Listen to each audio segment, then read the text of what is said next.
여러분은 혹시 어떤 징크스 갖고 계신가요? 지하철 탈 때 특정 칸에만 탄다든지 또는 공공장소에서는 손잡이를 잡지 않는다든지 이렇게 무언가에 지나치게 집착할 때 강박장애라고 하는데요. 오늘은 이 강박장애에 대해서 알아보도록 하겠습니다.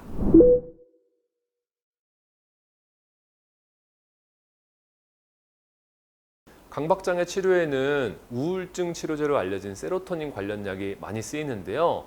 다른 점은 강박장애에서는 우울증보다 훨씬 더 높은 용량의 약물을 써야 되고 훨씬 더 오랫동안 써야지 효과가 있을 때가 많습니다. 전체로 보면 40에서 60% 정도에서는 증상이 호전이 되시고요. 효과가 없으면 약을 바꿔보거나 또 여러 가지 종류의 약을 병합하는 방식으로도 효과를 볼 수 있습니다.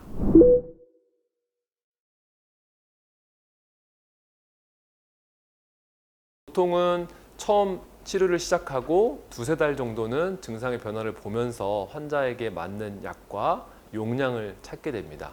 그 이후로 어느 정도 증상의 조절이 되면 그때부터 1년 정도 약물 유지 치료를 받는 게 좋습니다.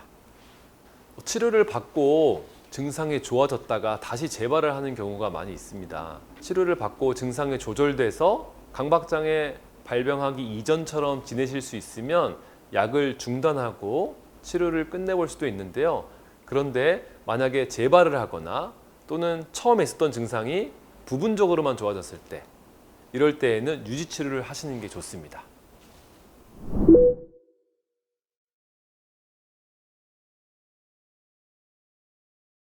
약물 치료 이외에 상담 기법 중에 하나인 인지행동 치료도 강박 치료에 효과가 있습니다. 병원에 방문하셨을 당시에 강박 증상이 심하지 않은 분들에 한해서는 약을 안 드시고 인지행동 치료만으로도 시도해 볼 수 있습니다. 그런데 약물 치료에 비하면 병원에 좀 자주 오셔야 되고 또 한 번에 30분 이상 시간이 소요하니까 조금 불편함이 있으실 수도 있죠. 그리고 효과가 부족하면 결국에는 약물 치료를 병행해야 되기 때문에 요즘에는 처음부터 약물 치료와 인지행동 치료를 같이 받으시라고 말씀드립니다. 인지행동 치료의 방법을 하나 말씀드리면 이 환자가 불안해하는 상황에 노출을 시킨 다음에 강박 행동을 못하게 반응을 방지하는 방법이 있습니다. 예를 들면 오염에 대한 두려움이 있는 분 같은 경우에는 일부러 좀 신경 쓰이는 물건을 만지거나 접촉하게 한 다음에 손을 씻지 않고 기다리시는 연습을 하는 거죠.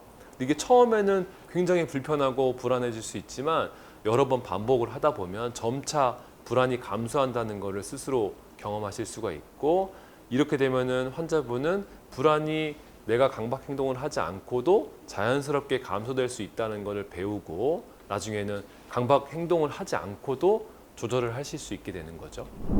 예, 오늘은 강박장애에 대해서 알아봤습니다. 영상을 보신 분들께서 많은 도움을 받으셨으면 좋겠습니다. 감사합니다.